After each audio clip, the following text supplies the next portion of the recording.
සුබ දවසක්. අද මාතෘකාව NDB බැංකුවේ බිලියන 13.2ක් වෙලා කියලා දැනට නිවුස් වලට ගියපු මහා වංචාව ගැන සහ ෆික්ස් ඩිපොසිටර් කෙනෙක් හැටියට ඔයාට මොකද්ද ඒ ගැන උනන්දුවෙන් බලන්න තියෙන දේ, ඔයා කරන්න ඕනේ දේවල් ගැන අදහසක් සහ ඉදිරියේදී මොන වගේ දේවල්ද මේ වගේ දේවල් වලින් පරිස්සම් වෙන්න ෆික්ස් ඩිපොසිටර් කෙනෙක් හැටියට කරන්න පුළුවන් කියන එක ගැන. මේ ගනුදෙනුව සම්බන්ධයෙන් අපි කතා කරනකොට NDB බැංක් එක ලංකාවේ රජය විසින් මුල් කාලේදී පිහිටවලා පසුව පෞද්ගලීකරණයට ලක්වෙච්ච බැංකුවක්. NDB බැංකුව මුල් කාලේ සුළු හා මධ්‍ය පරිමාණ ව්‍යවසායකයින්ට තමා ඔවුන්ගේ මූල්‍ය පහසුකම් සැපයුවේ. ඒකෙන් ලංකාවේ දියුණු වෙච්ච ව්‍යාපාරික ප්‍රජාවකුත් ඉන්නවා. ඒ වගේම පස්සේ කාලෙක NDB බැංක් එක සාමාන්‍ය බැංකුකරණ එහෙම නැත්නම් වාණිජ බැංකුකරණයට ඇවිල්ලා ගනුදෙනුකරුවන්ට විවිධාකාර සේවා සපයන්න පටන් ගත්තා. ඒ වගේම මේ වංචාව කියන දේ සිද්ධ වෙලා තියෙන්නේ NDB බැංක් එකේ ඉහළම මට්ටමේ වැඩ කරන සේවකයෝ පිරිසක් එකට එකතු වෙලා බැංකුව ඇතුලේ තිබ්බ ඔවුන්ගේ ගිණුම් වලින් ඒ මුදල් වෙනත් බැංකු හෝ කිසියම් මූල්‍ය ආයතන වලට හෝ එහෙම නැත්නම් ක්‍රිප්ටෝ වැනි වෙනත් ආයෝජන වලට ගියා කියලා සැක කරන තත්ත්වය තමයි අපිට හිතන්න පුළුවන් මේ වෙලාවේ. නමුත් මේ සොරකමට ගනුදෙනුකරුවන්ගේ ගිණුම් වල පවතින මුදල් හෝ එහෙම නැත්නම් ස්ථාවර තැන්පතුකරුවන්ගේ ගිණුම් වල පවතින මුදල් අගතියට පත් වෙලාද කියන ප්‍රශ්නෙට බැංකුව විසින් දීලා තියෙන උත්තරේ තමයි එහෙම හානියක් වෙලා නැහැ. ඔබේ තැන්පතු ගිණුම් වල තියෙන මුදල් සහ ස්ථාවර තැන්පතු ගිණුම් වල තියෙන මුදල් ඒ ආකාරයෙන්ම පවතිනවා. ඒවට හානියක් වෙලා නැහැ කියන එක. එතකොට ඔබට හිතුනොත් බැංකුවේ මගේ තියෙන ෆික්ස් ඩිපොසිට් එක ගන්න පුළුවන්ද? එහෙම නැත්නම් බැංකුවේ මගේ තියෙන සේවිංස් account එකේ සල්ලි ටික ගන්න පුළුවන්ද කිව්වොත් බැංකුව විසින් මේ වෙනකොට නිවේදනය කරලා තියෙනවා ඒ මුදල් සාමාන්‍ය පරිදි ගන්න පුළුවන්. බැංකුව සාමාන්‍ය පරිදි ක්‍රියාත්මක වෙනවා කියලා. එතකොට බිලියන 13.2ක් කියන වංචාව ගැන කතා කරන්න කලින් බැංකුව විසින් නිවේදනය කරපු පරිදි මුලින්ම සඳහන් වුණේ මිලියන 380ක් වංචාවක් සිදු වෙලා තියෙනවා. ඔවුන් ඒ ගැන තවදුරටත් පරීක්ෂණය කරලා ඉවරලා ඉදිරියේදී ඒ ගැන කියන්නම් කියලා. ඊට පස්සේ තමයි දවස් කීපයකට පස්සේ ඒක එකපාරටම මහා විශාල ප්‍රමාණයකින් බිලියන 13.2ක් බවට පත් වුණේ. එතකොට මේ වංචාව වෙන්න ගියපු කාලය බැලුවහම අපිට හිතන්න පුළුවන් මේක විශාල කාලයක් තිස්සේ සිද්ධ වෙච්ච දෙයක්.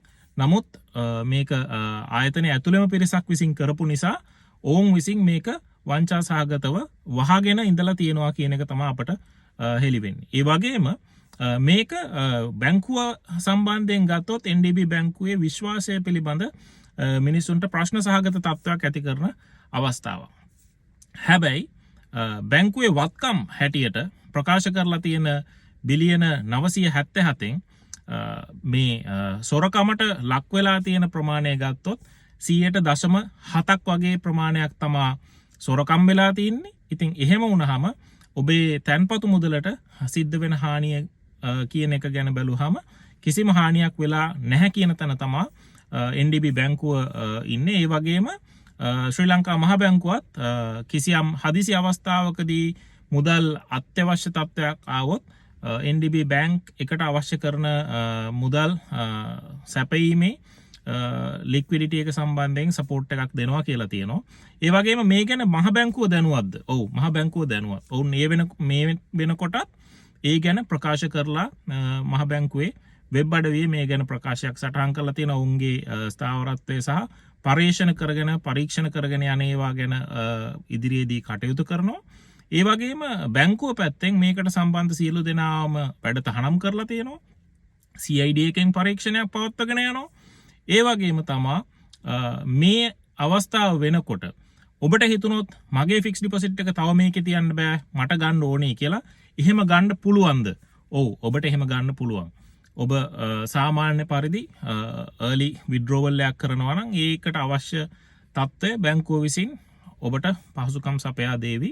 ඒකට ඕන් වග වෙලා ඉන්නවා කියන එක බැංකුව විසින් ප්‍රකාශ කරලා තියෙනවා.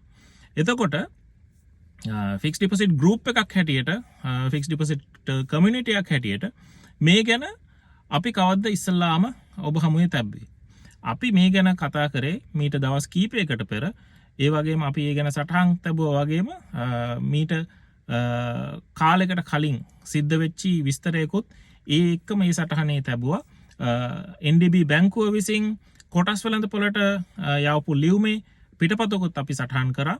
ඒ වගේම අපි සටහන් කරා මේ ගැන ඉදිරියේදී ඔබ වෙත මේ තොරතුරු ලබා දෙනවා කියලා. ඒ නිසයි මේ වීඩියෝ එක ගෙනාවේ. ඊට අමතරව තවත් තොරතුරු ඉදිරියේදීත් අපි ඔබ වෙනුවෙන් ගෙන එනවා. ඒ නිසා සැලකිලිමත් වෙන්න ආයෝජනය කරද්දී එකම තැනක මුදල් තැන්පතු කරන්න අවශ්‍ය නැහැ. ඒක ඔබට අපි ඉදිරියේදී ගෙන එන වීඩියෝ වලදීත් තවත් වෙනත් ආයතන ගැනත් අපි හඳුන්වලා දෙනවා. ඒ වගේම තමයි ඒ හැම වෙලාවකම හොඳ ක්‍රෙඩිට් රේටින් එකක තියෙන බැංකු මූල්‍ය ආයතන එක්ක ගනුදෙනු කරන්න කියලා අපි කියන්නේ මේ නිසයි. මේ අවස්ථාවේදීත් බැංකුවේ මුදල් NDB බැංකුවේ මුදල් බිලියන 13.2ක් හොරකම් කරලා තියෙන අවස්ථාවකදීත් බැංකුව මූල්‍ය ස්ථාවරයක් තිබ්බ නිසා ඔබේ මුදල් වලට හානියක් සිද්ධ වෙන්න තියෙන ඉඩකඩ අඩු වෙලා තියෙනවා. හැබැයි බැංකුවේ මූල්‍ය ස්ථාවරය හොඳටම පහළ තත්වයක නම් තිබ්බේ ඔබේ මුදල් මේ වෙනකොට ගන්න බැරි තත්වයකට පත් වෙලා තියෙන ඉඩ තියෙනවා. ඒ නිසා මේ පර්යේෂණය සම්බන්ධයෙන් පරීක්ෂණ කටයුතු සම්බන්ධයෙන් තවදුරටත් කරගෙන යද්දි සමහර විට මේ අගයන් ඉහළ යන්න ඉඩ තියෙනවා. ඒ නිසා අපි බලා ඉඳිමු මොකද්ද වෙන්නේ කියලා. සැලකිල්ලෙන් ඉන්න බැංකු පද්ධතියේ තියෙන අනිත් ආයතනවලත් ඔබේ ගනුදෙනු ගැන සැලකිල්ලෙන් ඉන්න. එතකොට ඒ සම්බන්ධව මොනවා හරි වෙනසක් වුණොත් ඔබට අවශ්‍ය ඔබේ තැන්පතු ආරක්ෂා කර ගැනීමට අවශ්‍ය ක්‍රියාමාර්ග ගන්න පුළුවන්. ඒ වගේම මේ සමූහයේ ඉන්න සමහර අය අහලා තිබ්බා වගා ආයතනවල දැම්මනම් මේ වගේ වෙන්නේ නැහෙනි කියලා. ඔබට මතක් කරන්න කැමති ලංකාවේ පැවතෙන ක්‍රිප්ටෝ සම්බන්ධ ආයතන වගා සම්බන්ධ ආයතන කිසිම එකකට මූල්‍ය ස්ථාවරත්වය සම්බන්ධයෙන් ඔවුන්ට තහවුරු කරන්න පුළුවන් ඩොකියුමන්ට් එකක් හෝ ඇනුවල් රිපෝට් එකක් නැහැ. අපි ඔවුන්ට හැම විටම මතක් කරන්නේ ඔවුන්ගේ මූල්‍ය ස්ථාවරත්වය පවත්වාගෙන යනවා නම් ඒ පවත්වාගෙන යන දේවල් ගැන මහජනතාව දැනුවත් වෙන තොරතුරු ඔවුන්ගේ වෙබ් අඩවි වල සටහන් කරන්න, ඔවුන්ගේ මූල්‍ය වාර්තා ඉදිරිපත් කරන්න, හොඳ ක්‍රෙඩිට් රේටින් එකක් ගන්න.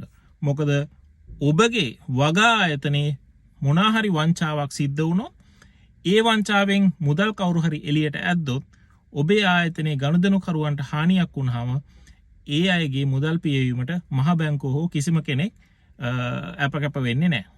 මේ අවස්ථාවේදී NDB බැංකුවේ මුදල් එළියට කවුරු හරි අරන් තියෙනවා නම් ඒ අරන් තියෙන මුදල් ගෙවීමට ඔවුන්ගේ වත්කම් ප්‍රමාණවත්. ඒ නිසා ඔබේ මුදල් ගන්න අවශ්‍ය නම් NDB බැංකුවත් එක්ක කතා කරන්න. ඊට පස්සේ ඔබට අවශ්‍ය කරන විදිහට ඔවුන් ඒ සඳහා පහසුකම් සපයා දෙවි. ඔබට මොනවා හරි ඇති වෙන ප්‍රශ්නයක් වෙනවා නම් අපේ මේ වීඩියෝස් වලට කමෙන්ට් කරන්න. අපට හැකි අයව අපි ඔබට සම්බන්ධ කරලා දෙන්නම්. ඒ සඳහා උදව් උපදේශ ලබා ගන්න. බොහොමත්ම ස්තුතියි.